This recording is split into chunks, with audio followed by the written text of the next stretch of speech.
ordinary audiences. I say, do you know Torah? They say, law. And how about Adam, man? That's right. I said, you're brighter than the scholars. For the text says here, and this should be the law for all of mankind, for all of humanity. And I think that this is where the next great moment comes. I think with these three moments, we have the case for the Messianic doctrine laid in its basic forms. All right. Dr. Lapide, just take right off here and take the next 4 minutes, and if you'd like, respond to that or build your own case. Well, I cannot fully agree with you about the snake because, unfortunately, evil in this world is far from being crushed. If it were, the newspapers wouldn't know what to print.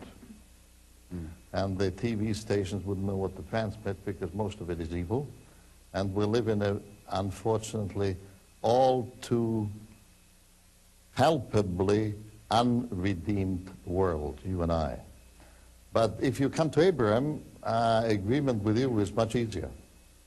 Because I would go a step further than you. Not only Abraham, who was the first Hebrew, but his son Isaac and his grandchild Jacob, our three great forefathers, become, before they ever get to be a people, or own a land, or have any pledges for their own progeny, they have the obligation of mediating God's blessings to the entire world.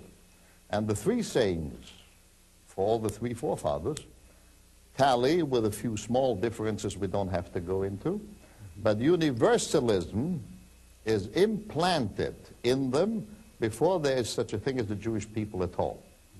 In other words, Jews cannot be Jews if they limit themselves to their own livelihood, if they narrow their horizon to their own nation, because we have received the message and the precept of bringing God's blessings to the entire world, and that goes from China to Iceland.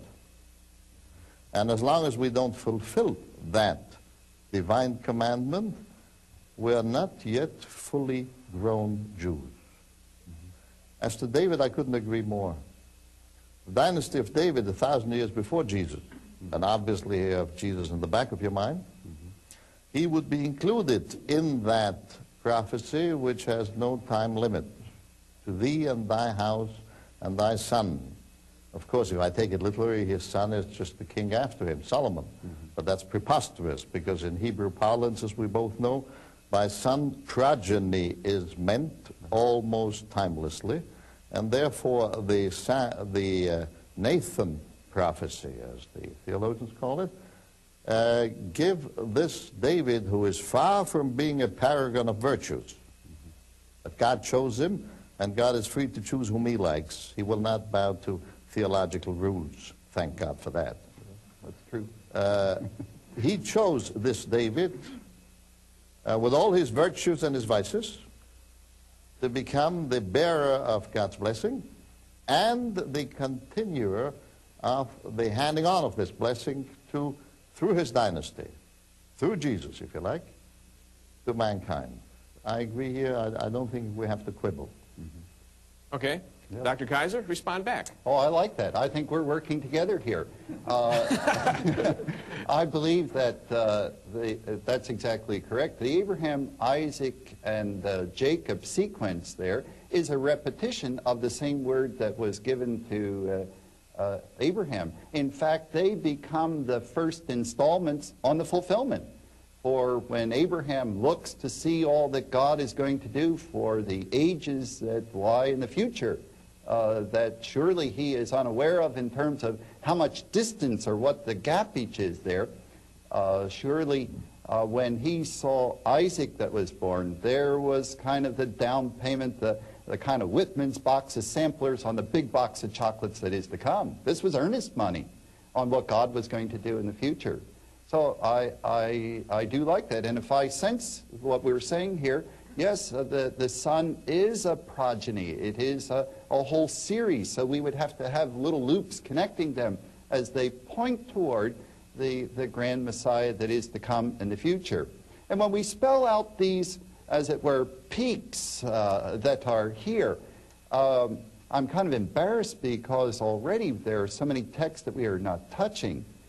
Within the rabbinic writings, even there, just to show you that this is not a Christian project by a long shot, we have some 456 passages in the Tanakh, in the Old Testament, which are discussed and given a Messianic label. So this is a heritage, as it were, and the Christian community, in that sense, is a Johnny come lately to the discussion. It has been in progress for a long time.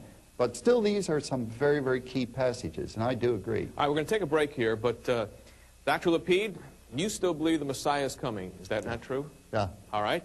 And you believe the Messiah has come. But we're using the Scriptures, and we're building up to that person.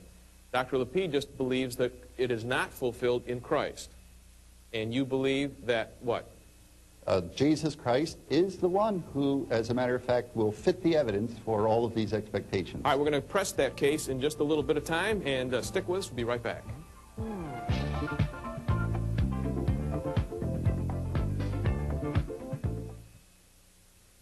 All right, we're back. We're talking about, do the Old Testament prophecies point to Jesus or somebody else? And our guests are Dr. Pinchas Lapide, an Orthodox Jewish theologian, who is one of only 4 Jewish scholars on the New Testament in the world today, and Dr. Walter Kaiser, Dean of Trinity Seminary and Professor of Semitic Languages there. Dr. Kaiser, we need you to continue building your case, and Dr. Lapide, we want you to comment on this. Please go ahead. Draw the outline for us. So you've started with some prophecies in the Hebrew Scriptures, and you're going toward a point. Who's the point, in your estimation, talking about? And carry on there. Well, we have such great agreement here. My good friend, Dr. Lapide, is apparently in agreement with me that the Genesis 3:15 and Genesis 12 and 2 Samuel 7 indeed are very, very important passages for the discussion of the doctrine of the Messiah. But how does that relate to Yeshua, or the Christian claim that Jesus is the one who is the fulfillment of it? And I think, first of all, that Yeshua, or Jesus, is Jewish, first of all. He is from the line of David. Secondly, he was born in the house of David in Bethlehem.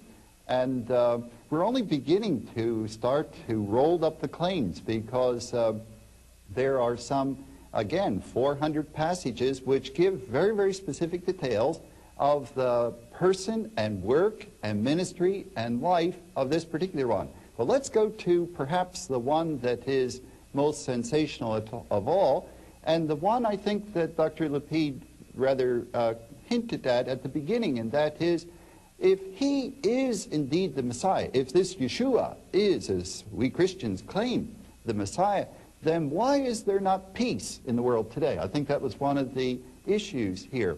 And this brings us to the heart of the issue, that there is the real problem that he must come to suffer first, and then he will come back again. But this raises a very delicate matter in Jewish Christian dialogue. Can you have one and the same Messiah suffer and also rule and reign? Traditionally, as I understand Jewish scholarship, it has divided that question. There is Mashiach ben Yosef and Mashiach ben David, son of Joseph and son of David. One to suffer and the other to die. But just quickly, Zechariah, the prophet that comes almost at the end of the whole of the Hebrew canon of Scriptures. Zechariah chapter 12, verse 10. There you have the Lord speaking